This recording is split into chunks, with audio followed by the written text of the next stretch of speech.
Hello, folks. So in this video, I wanted to talk about how momentum is actually a very important thing, right?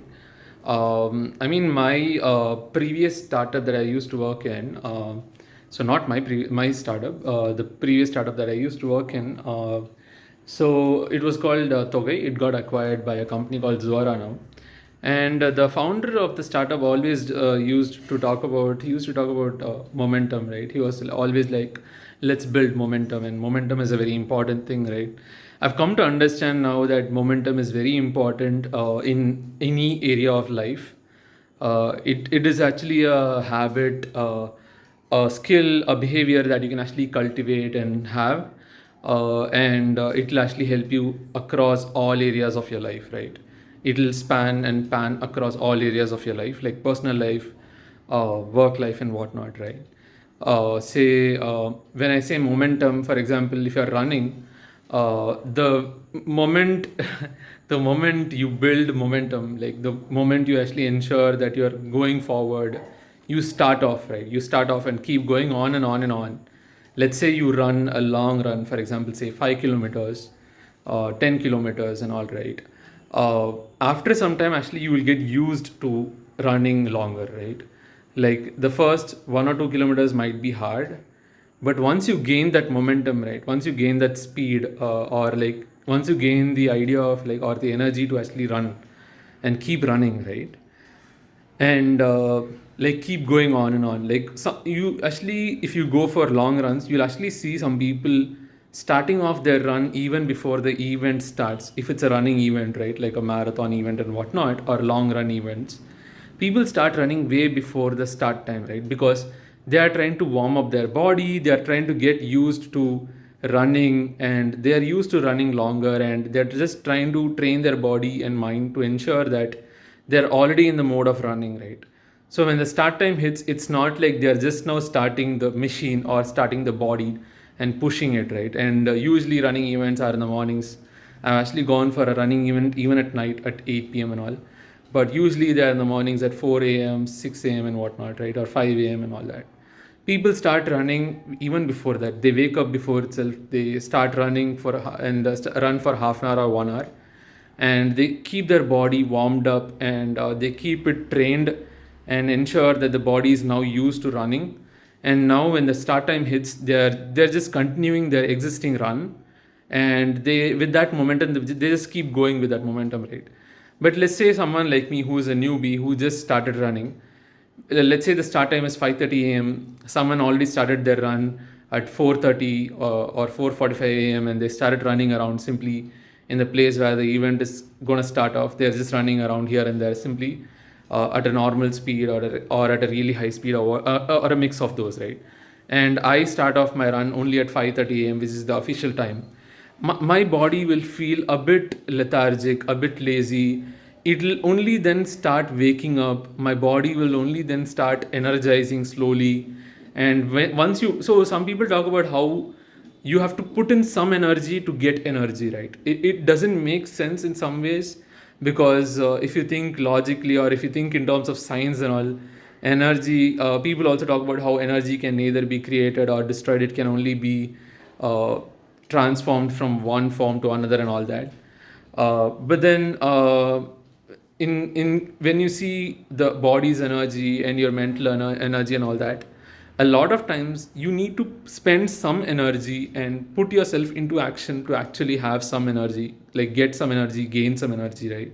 Of course, this is assuming that you have had enough food and whatnot, your body is healthy and your mind is healthy, and like you are able to actually function properly biologically, right? Then you just need little push, which requires, that little push requires spending some energy, right? So if I start running only at 5:30 a.m. when the event starts, I will slowly start running, right? I won't like start running at my full speed and the start itself. And if it's a long run, of course I'm not going to run my full speed, because I don't want to finish off all my fuel or all my energy in one go and not go for a long run. Instead, do a sprint, a short run or a short sprint, right? It's called sprinting. I don't want to do sprinting, though sprinting has its own benefits. For example, apparently it can help you with building muscles like leg muscles, calf muscles, and all. But I want to actually try out endurance training and like try out like understand my stamina, try out running long distance and whatnot, like half marathons and full marathons. So when I go for long distance runs, I don't want to actually go my full speed because I need to run long, right? I need to maintain. It's a long run, and I mean it's not a marathon because I only go for 5 kilometers, 10 kilometers, and all. But usually when it's a long run and not a short sprint, you are supposed to be running at a okayish speed and not try to finish up all your fuel and energy in one go, right? You don't want to run fast and then stop and then again run fast. Instead, you want to keep running almost at a good speed, not too fast, but of course not too slow also, right? Assuming you want to like win in the event and like or uh, outpace yourself or outdo yourself and become the better version of yourself and whatnot, where you can say I outdid myself, or I have outdone myself, or I have outdone my previous record and whatnot, or I have actually broken my previous record and this is my personal best and whatnot. You'll actually try to ensure that you're running a bit faster or fast enough than your previous runs, right? So, but that initial momentum and initial push will be required. So, ideally, so now put this analogy. I know that analogies are not great for explanations and logical stuff, but then if you can relate to the same thing in work and in life, when you start doing something similar to how you start running, if you already started off before itself, or if you have already started, if you don't stop and keep going on, it's easier to keep moving on. But if you stop in between, it's harder to start again, right? Like when it comes to say trekking, hiking, or running, when you stop, right, your body starts to cool down. And when your body starts to cool down, it's actually harder to start the run again, because to start the run, to start a hike, to go on a trek, you need a warmed up body, right? Even to exercise and work out, you need a warmed up body. To warm up the body, you need to keep moving, right? You shouldn't stop, right? So no matter what, you shouldn't sit and whatnot. Ideally, you should keep walking, keep running and whatnot. If it's hike, keep walking, trek, keep walking. If it's a run, keep running, right? Or keep moving, at least keep walking maybe, right? Ideally you would want to actually keep your momentum up and running and always moving and have the momentum so that you don't stop. At work I've noticed this, that if I take breaks, a lot of breaks, especially long breaks, I miss out the speed, I miss out the momentum, right? It depends though, but usually I miss out the momentum, especially if there is a long break in between. I miss out the momentum.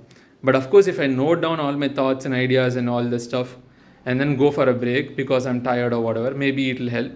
Rest always helps. But usually I've noticed that if I have enough energy and don't need a break, but ideally you do need breaks after every 1 hour or so.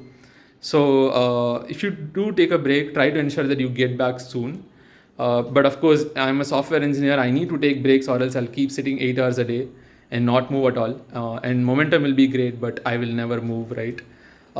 At work, momentum will be great. I will get lot of work done and whatnot, but I will also be probably not be so productive in terms of like I'll probably get into a keyboard rut and whatnot. It's better to actually take breaks, but ensure that the momentum is not lost, right? So at work, at life, when you start off something, try to ensure that you keep moving forward, keep doing the thing, keep doing it consistently. Try to keep moving forward so that it's not hard to keep moving forward, because the moment you stop, it's easy to actually slack off. It's easy to become slow. It's easy to become not productive, unproductive. It's easy to stop and give up and whatnot. But if you keep moving, of course, ensure that the direction of the movement is right. And if you keep moving, I think it's a good idea to ensure that momentum is going. And always you try to ensure that with the momentum you gain speed, because you want more and more speed as much as possible that you can use, so that you can get the work done fast or whatever that you want to do, right? And you get to the finish line, right? So momentum is very important at work, in life and whatnot. This is something that I've always thought about. This is true for even say going for a walk. I don't move at all the whole day. Now I need to move. There's a lot of lethargic feeling, the laziness feeling in the body. But then the moment I start moving even one step and two steps and keep going on, assuming my body is actually healthy and whatnot, it should be able to move, right? So at some point I'll be like, oh, I thought I can't move. I don't have the energy, but now I do, right? And then the momentum builds up.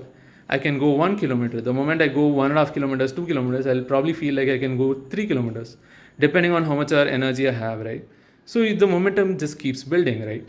So similar to this, you can also think about it in terms of like work and whatnot, right?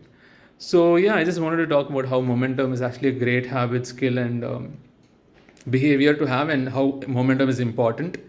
And it's a skill, habit, behavior that can span across all areas of your life: personal life, work life, and whatnot, professional life, and all that. So yeah, that's all I had for this video talking about momentum. I'll see you in the next one. Bye bye.